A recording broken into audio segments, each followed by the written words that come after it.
باد روحت نزد یزدان شادمان، ای محمد ای چراغ گربدان.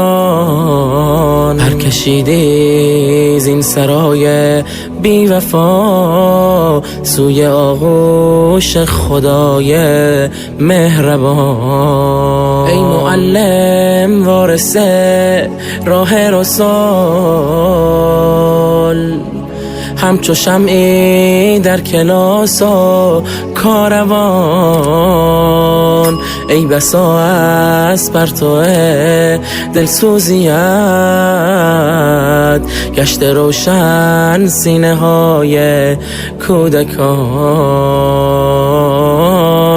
گشت روشن سینه های کودکان.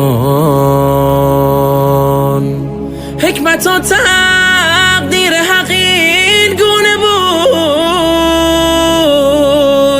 حکمت پروردگار انس و جان، تا تو را این گونه سوی خود برد،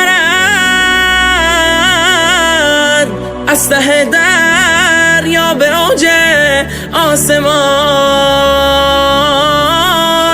از ته دریا به اوج آسمان. تا بماند خنده هایت یادگار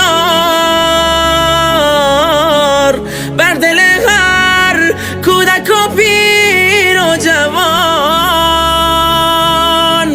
تا که وصف خلق و خوی ناب تو این چنین جاری شود بر هر زبان، این چنین جاری شود بر هر زبان. ای خدا راضی به تقدیر تو ایم،